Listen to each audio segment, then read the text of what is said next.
ناظرین، آج ہم بات کریں گے کہ ٹی ایل پی کیسے پاکستان میں ایمرج ہوئی، اس کے کیا سرکمسٹانسز تھے، کس طرح یہ ایمرج ہوئی، کیوں بنی اور کب کب یہ استعمال ہوئی، اور اس نے ریاست کو کتنا نقصان پہنچایا اور جو اسٹیبلشمنٹ ہے اس کو کتنا فائدہ ہوا اس سے۔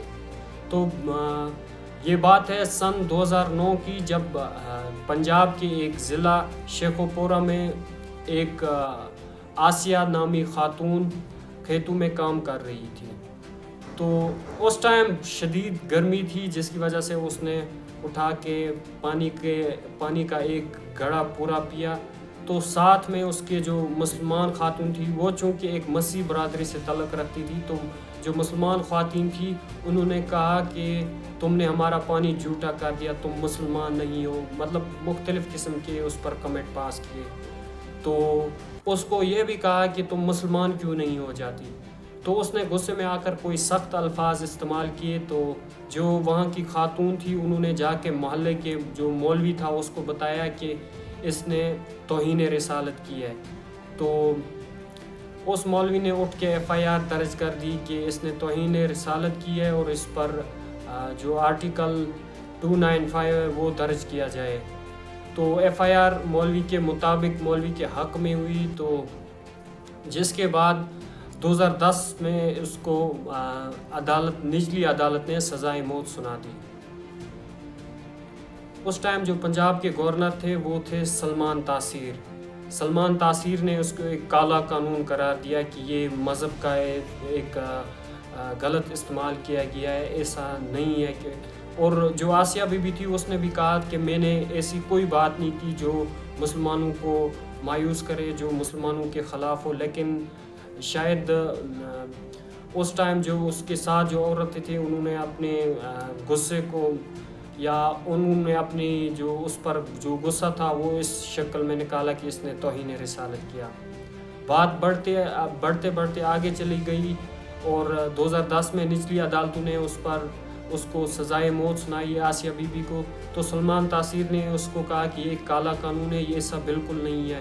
تو سلمان تاثیر بذات خود گئے ان سے ملنے عدالت میں، اور ان کو آسیہ بی بی کو یہ یقین دہانی کرائی کہ میں آپ کی بات اوپر تک لے جاؤں گا، آپ کو صدر پاکستان سے میں آپ کو مطلب اس سزائے موت سے بچاؤں گا، آپ کو میں ادھر آپ کی بیل کراؤں گا۔ تو جو اس ٹائم جو مولوی حضرات تھے، جو دین اسلام کے جو اسکالر تھے، انہوں نے کہا کہ سلمان تاثیر نے بھی مطلب ایک توہین رسالت کے قانون کو کالا قانون کہا ہے۔ تو اس کے خلاف بھی اس وقت جو موب تھا وہ اکٹھا ہوا۔ آسیہ بی بی کو 2014 میں بھی اس کو سزائے موت مطلب ہائی کورٹ نے دی، اور اسی طرح 2016 میں بھی یہی جو عدالت کا فیصلہ یہی برقرار رہا۔ اس کے بعد سلمان تاثیر اسلام آباد ہوٹل میں ایک کیفے پر وہ کھانا کھانے گئے، دوپہر کا کھانا کھانے گئے، اور اس کے ساتھ ظاہر سی بات ہے ایک گورنر پنجاب تھے، تو اس کے ساتھ یہ جو ایلیٹ گارڈ تھے وہ ساتھ تھے، اور ایلیٹ گارڈ میں ایک ممتاز قادری تھا جو کہ اس کو مارنا چاہتے تھے، جو اس کو ایسیسینیٹ کرنا چاہتے تھے۔ تو جو ہی سلمان تاثیر ہوٹل سے باہر نکلے، گاڑی کی طرف بڑھنے لگے، تو ممتاز قادری نے اس پر تقریباً 27 گولیاں چلائیں۔ 27 کے قریب اس نے اپنی گولیاں اس پر جو 27 کی کل 30 گولیاں اس میں تھی، اور 27 گولیاں اس نے اس کے سینے پر ماری اور مختلف جگہوں پہ ماری۔ تو ساتھ جو گارڈ تھے انہوں نے اس کو پکڑ لیا تھا، اور ممتاز قادری نے کوئی اتنے بھاگنے کی کوشش نہیں کی، بلکہ اس نے کہا کہ اس نے توہین رسالت کی تھی، اس لیے میں نے اس کو ایسیسینیٹ کیا۔ تو ریاست نے کہا کہ ریاستی ریٹ چیلنج ہوئی ہے، ایسا نہیں کرنا چاہیے تھا، یہ ایک قانونی مسئلہ تھا، تو ایک بندے کو یہ کوئی نہیں حق حاصل کہ وہ کسی کا اس طرح قتل کرے۔ تو یہ واقعہ بھی یہ 2011 کے ہے جب سلمان تاثیر کو گولی لگی، اور اس کے بعد عدالت نے ممتاز قادری کو بھی سزائے موت سنائی۔ تو 2016 میں ممتاز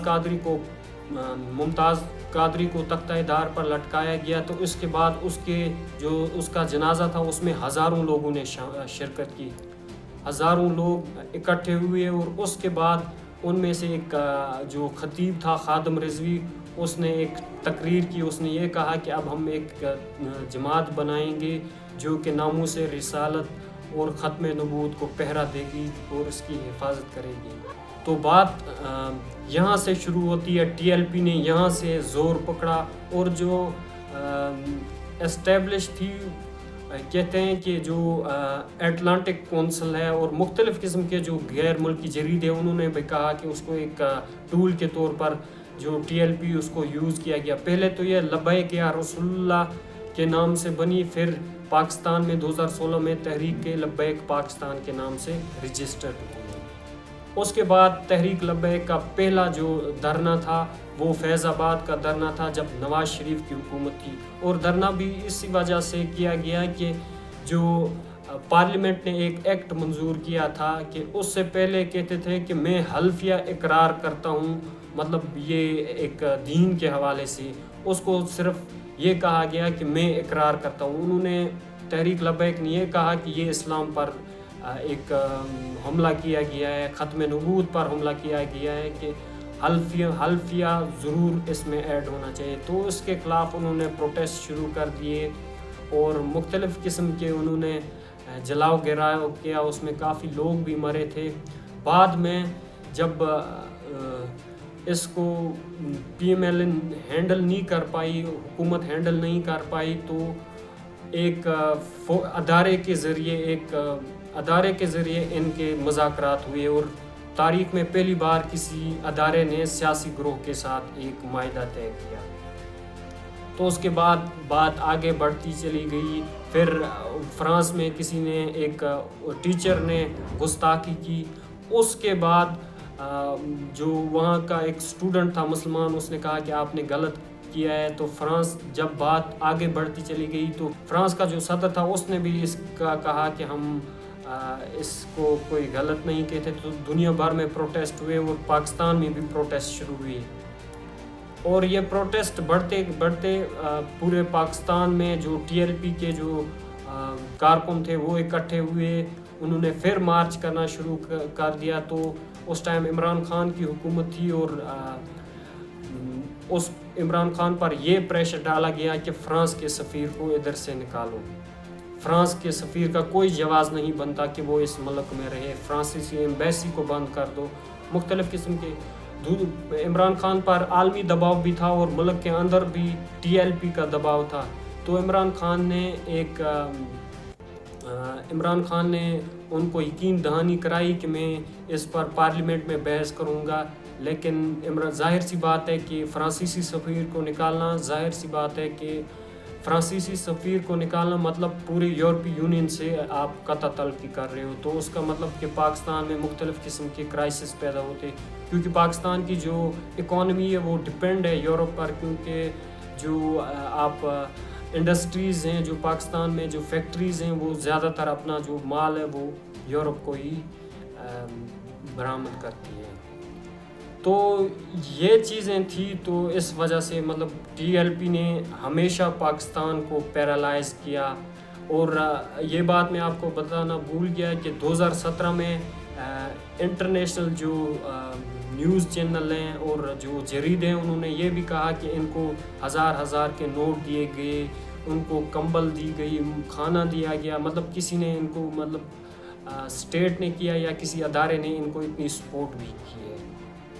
تو اس سے صاف ظاہر ہوتا ہے کہ ان کو مطلب پالا بھی کیا، ان کو یوز بھی کیا گیا۔ جو دیوبند مکتب فکر سے ہیں، جو وہابی ہیں، ان کے خلاف بھی ان کو یوز کیا گیا کہ ملک میں جب بھی، یا جو لیفٹ ونگ ہے ان کے خلاف بھی ان کو یوز کرنا تھا۔ مختلف قسم کے اس پر بیان آتے رہے۔ 2018 میں جب اس کو بیل ملی آسیہ بی بی کو، اس کے خلاف بھی انہوں نے پروٹیسٹ کیا۔ مطلب یہ ہمیشہ ریاست کو پیرالائز کرتے آئے ہیں۔ اس کے بعد پھر آج آپ دیکھ رہے ہیں کہ کس طرح انہوں نے ایک بار پھر ریاست کو جیم کر دیا تھا، انٹرنیٹ شٹ ڈاؤن تھا، بلیک آؤٹ ہو گیا تھا، اور مختلف قسم کے مسائل کریٹ کر دیا تھا، اور تقریباً 2-3 انویسٹر بھی ملک سے بھاگ گئے کہ یہاں پر ہر ٹائم مطلب ملک بند ہوتا ہے، ہمارا لاس ہوتا ہے۔ تو طلال چودھری کا بیان بھی ہم نے سنا، جو اس کو ڈیل کر رہے تھے، اس نے کہا کہ اب ہم مزید ان کو اجازت نہیں دیں گے کہ ایک جتھا آئے اور ملک کو بند کر دے۔ اس کے بعد پھر CCD نے، پنجاب پولیس نے ان کے خلاف رات کو آپریشن کیا۔ AP نیوز کے مطابق، روائٹر کے مطابق، ٹائم آف انڈیا کے مطابق 5 کیجویلٹیز ہوئی، لیکن TLP کے جو کارکن ہیں، رہنما ہیں، وہ کہہ رہے ہیں کہ 300 کے قریب کیجویلٹیز ہوئی ہیں۔ اب حقیقت کیا ہے یہ تو اللہ ہی بہتر جانتا ہے، لیکن ہم یہی کہہ سکتے ہیں کہ ریاست کو ایک بہتر اور منظم طریقے سے ان کے ساتھ ڈیل کرنا چاہیے، ان کو مینیج کرنا چاہیے۔ ہمیشہ ریاست کو پیرالائز کرنے میں ان کا ہاتھ رہا ہے، جب بھی یہ نکلتے ہیں تو ملک کا بہت زیادہ نقصان ہوتا ہے۔ تو ان سے یہ ریکویسٹ بھی کی تھی ریاست نے۔ IG پنجاب کا میں ایک بیان سن رہا تھا، وہ کہہ رہے تھے کہ ہم نے ان کو کہا کہ اس وقت ملک کے حالات خراب ہیں، افغانستان نے بھی اٹیک کیا ہے، انڈیا بھی مختلف قسم کے تھریٹ دے رہا، آپ ایسا نہ کرو، لیکن انہوں نے نہیں سنا۔ اور یہ کہاں تھے جب 80 کے قریب جو غزہ میں مسلمانوں کا قتل عام کیا گیا، یہ کہاں تھے تب؟ آج کیوں ان کو یاد آیا؟